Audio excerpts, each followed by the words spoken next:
Halo warga Departemen Fisika, selamat datang di Trace Vol 2. Sebelumnya aku mau perkenalan diri dulu. Perkenalkan, aku Azra. Di sini aku yang bakal nemenin kalian buat ngobrol-ngobrol santai bareng kakak-kakak alumni yang sudah berpengalaman nih. Oke, jadi di Trace Vol 2 kali ini kita bakal ngebahas tentang dunia kerja, di mana kita di sini bakal ngulik kepoin dari kakak-kakak yang udah berpengalaman mulai dari proses melamar kerja, terus sampai tantangan yang udah dihadapi selama pekerjaan, culture shocknya mungkin, sampai dengan tips-tips yang diberikan sama kakak-kakak yang udah berpengalaman ini. Oke, tanpa lama-lama, mungkin kita langsung mulai aja ya Kak untuk wawancaranya. Oke, mungkin halo Kak, sebelumnya aku lupa nyapa. Mungkin kakak bisa perkenalan dulu mulai dari nama, prodi, dan angkatannya nih kak. Oh ya, halo semuanya. Perkenalin, nama aku Kevin Ramadan dari angkatan 2020, prodiku instrumentasi. Oke kak, sebelumnya aku penasaran nih kak, kakak ini sekarang lagi kerja di mana dan posisinya itu apa? Oke, untuk sekarang aku kerja di Wuhan Engineering sebagai Instrument and Control Engineer. Oke, mungkin langsung masuk aja kali ya kak untuk ke pertanyaan yang pertama. Dulu waktu kuliah, kakak udah ada bayangan belum sih kak bakal kerja di bidang ini atau malah nggak kepikiran sama sekali nih kak? Oke, langsung aku jawab aja ya. Mungkin kalau untuk bayangan pekerjaan dari kuliah belum ada sama sekali karena aku sendiri di instrumentasi itu agak bingung juga kenapa kita harus belajar listrik dan kita juga belajar fisika. Dan ternyata eh, kita juga tanya-tanya ke cutting juga kira-kira apa sih yang prospek dari fisika atau dari instrumentasi sendiri. Ternyata kita juga percabangan dari listrik rendah. Mungkin kalau yang fisika lebih ke arah teknik fisika dan itu ada korelasinya. Nah, di sini kita tarik kerucut. Oh, kira-kira perusahaan apa ya? Entah manufaktur bisa. Kalau manufaktur apa? Ada sensor. Nah, terus yang paling lumayan menurut ya untuk prospek kerja sekarang adalah oil and gas dan mungkin sekiranya sebagai lulusan seorang fisikawan atau seorang instrumentasi itu di mana ya maksudnya. Nah, mungkin struggle-nya adalah milih jalan yang mana untuk ke situ, gimana sih caranya ke situ karena yang kita pelajarin nggak ada yang menjerumus ke arah sana. Mungkin itu. Oke, berarti sebelumnya ini kakak nggak kepikiran sama sekali ya kak untuk kerja di mana. Berarti untuk kayak menanyakan untuk prospek kerja itu kakak cari tahu di cutting-cutting gitu ya kak? Iya betul, prospek kerja kita tanya kating-kating. Nah, aku juga sempat cari-cari karena tergantung kamu mau masuk mana. Kalau aku bagi langsung ada tiga kurang lebih ya. Kamu tuh milih jalur ke R&D, Research and Development, kamu bisa ke manufacturing, atau kamu bisa langsung ke proyek.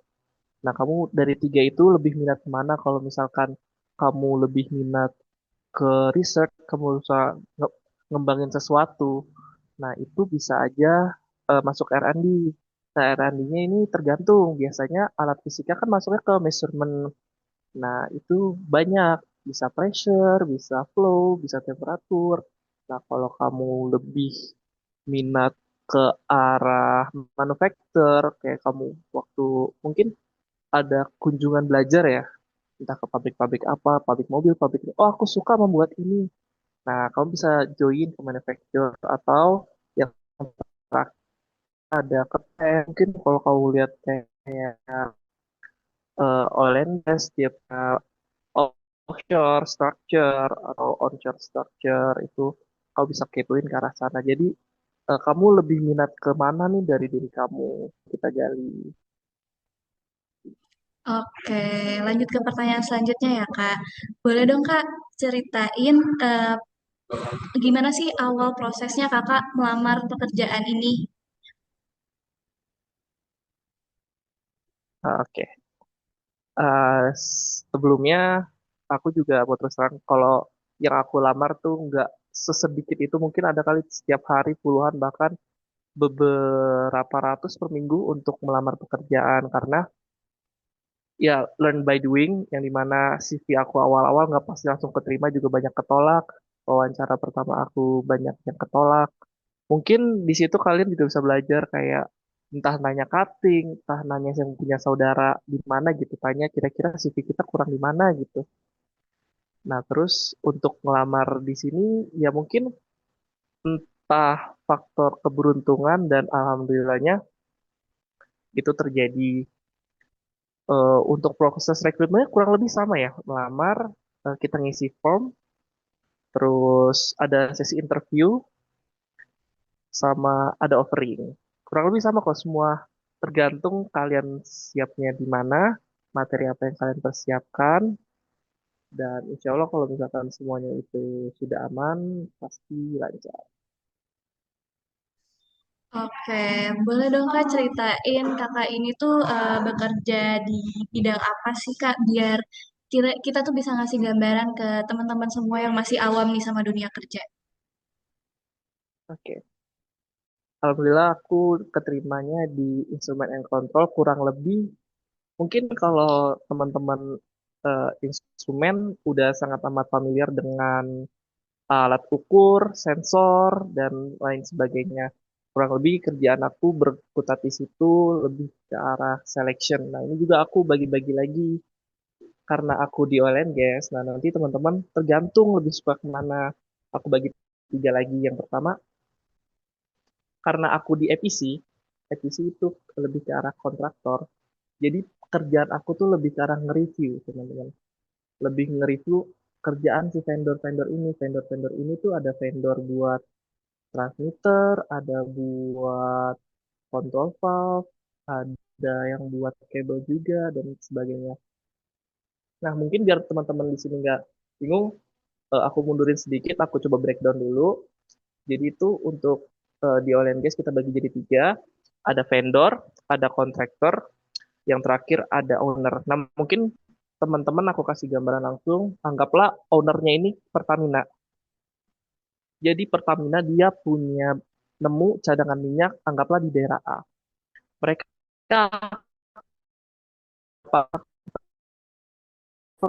untuk melakukan feasibility study. Kira-kira kalau misalkan kita bangun di plan ini, keuntungannya berapa ya?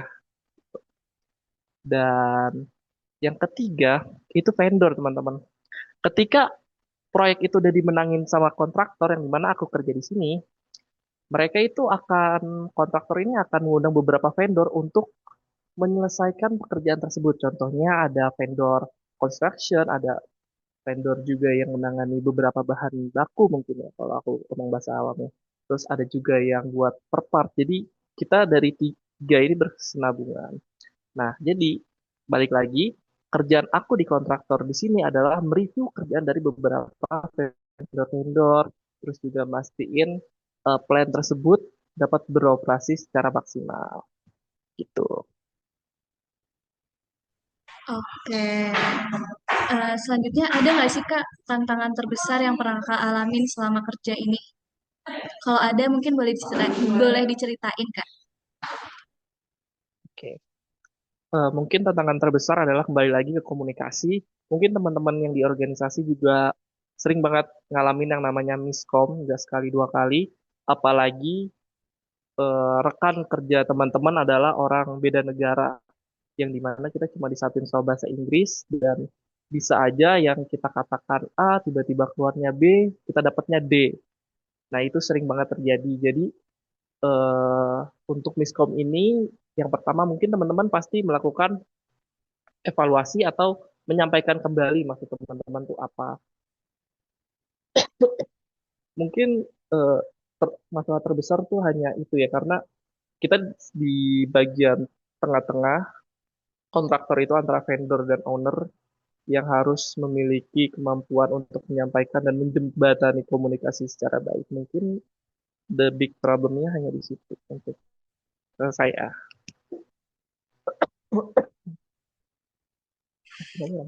Oke, Selama awal masuk kerja ini Kak, Kakak pernah nggak sih kan ngalamin yang namanya culture shock kayak ini ngapain ya atau kayak kok gini gitu. Kalau ada boleh dong Kak diceritain. Oke. Aku culture shocknya mungkin lebih ke arah budaya ya teman-teman. Karena ini juga for the first time aku di company China yang tiba-tiba tuh kaget pas ngelihat budaya tidur siang. Aku kira itu cuma ada di media-media ya. Ternyata mereka emang beneran tidur siang dan mereka tuh sengantuk itu kalau udah siang. Dan kalau aku tanya ke mereka, jadi dari SD mereka tuh udah dibiasain tidur siang. Jadi kita tuh dari jam setengah 12 sampai jam setengah 2 kita itu ada jadwal buat tidur siang. Jadi setelah makan itu tidur siang. Itu yang pertama kali tersok gitu. Nah, terus mereka tipe orang yang sangat amat rajin dan giat ketika udah bekerja jadi komit ya. Istilahnya kalau misalkan kita di site, mereka kerja dari Senin sampai Minggu. Minggunya pun itu mereka hanya ambil libur setengah hari. Entah di paginya atau dari siang ke malam. Dan kalau orang Indonesia, kita dikasih libur sehari. Jadi kayak untuk taraf kerjanya mereka sangat lama. Ya, mungkin lebih ke culture shock di bagian itunya aja sih. Oke, selanjutnya nih Kak, skill apa nih yang menurut Kakak wajib banget dimilikin teman-teman yang bentar lagi lulus?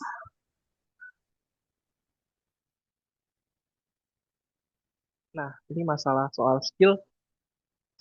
Menurutku ya, aku pasti ketika emang melihat fresh graduate nggak langsung minta kamu tuh harus bisa nge-proof A, nge-proof B, nge-proof C, tapi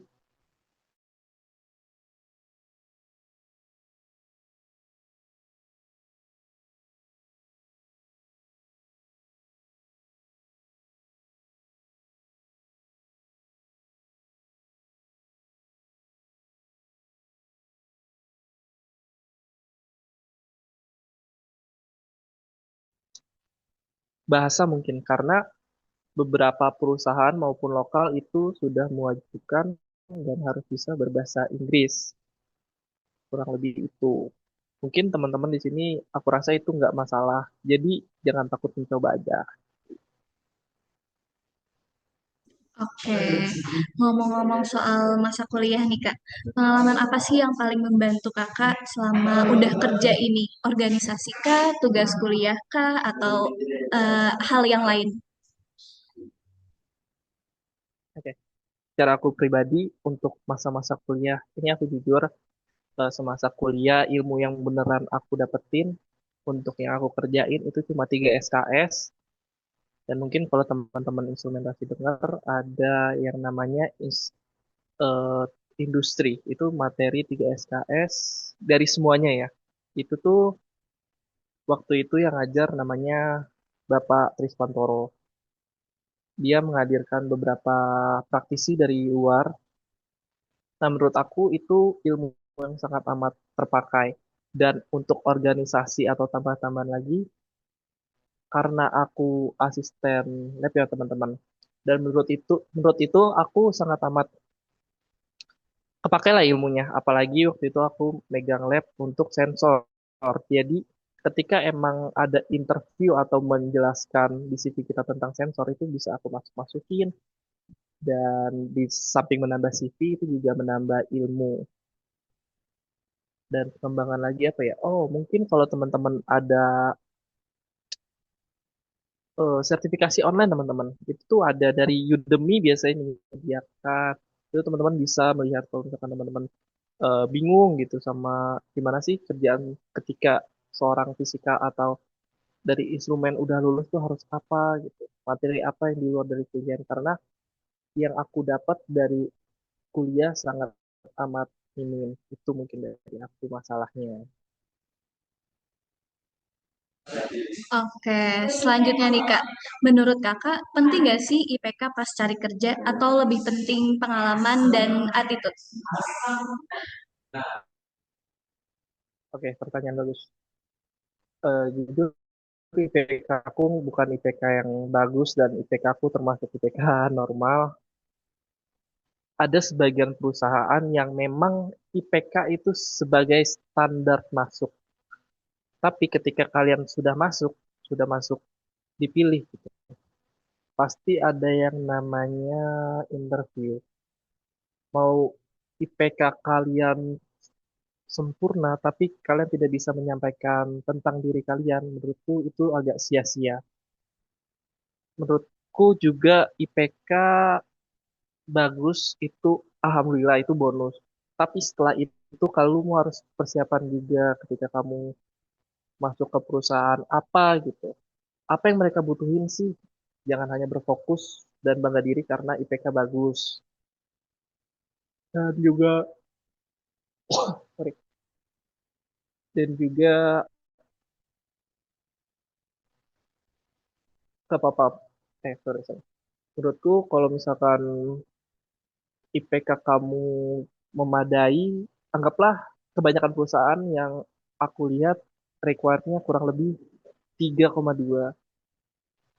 Selama lebih dari situ, alhamdulillah kamu udah pasti masuk dan selebihnya serahkan kepada dirimu dan kemampuanmu untuk berbicara menyampaikan tentang profil kamu.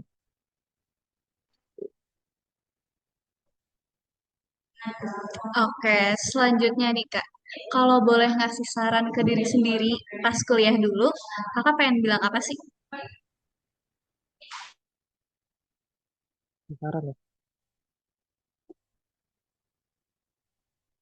Mungkin aku belajar bahasa ya, karena dulu aku sadar bahasa Inggrisku itu sangat amat kurang dan ternyata di dunia kerja ini bahasa Inggris itu sangat amat diperlukan. Mungkin aku bisa ngambil les bahasa Inggris untuk ngambil beberapa sertifikasi TOEFL, bisa IELTS, bisa satu lagi aku lupa. Pokoknya ada dua sertifikat itu yang bisa kita ambil dan menurutku bahasa adalah hal yang emang harus dicicil lah teman-teman. Apalagi untuk bahasa Inggris itu sangat amat berguna ketika kalian udah lulus.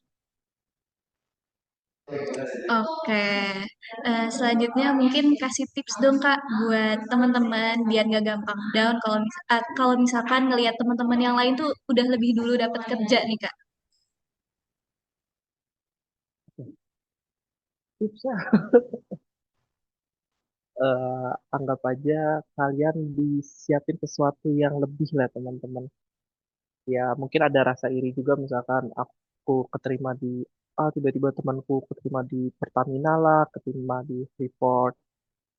Jangan pernah berkecil hati teman-teman. Mungkin giliran teman-teman itu bukan di Indonesia tapi di luar teman-teman. Oke, terakhir nih Kak. Mungkin boleh Kak kasih pesan atau motivasi buat teman-teman semua yang lagi siapin langkah ke dunia kerja.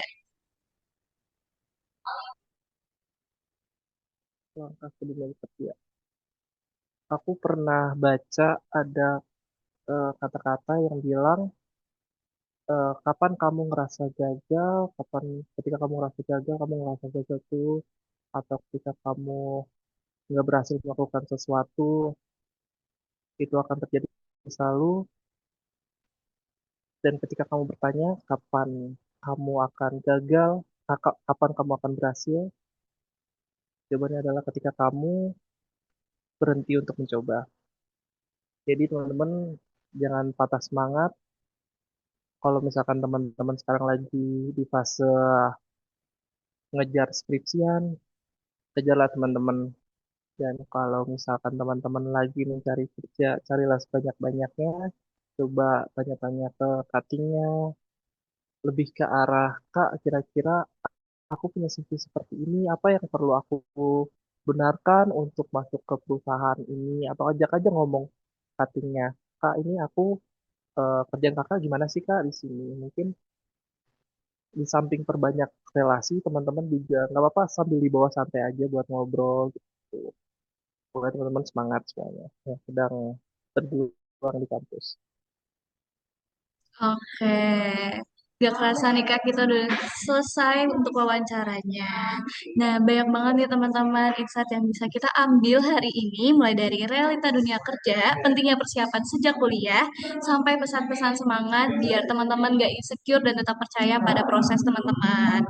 Oke, sebelumnya aku mau ngucapin terima kasih banyak buat Kak Kevin atas waktunya sudah menyempatkan diri untuk kita wawancara.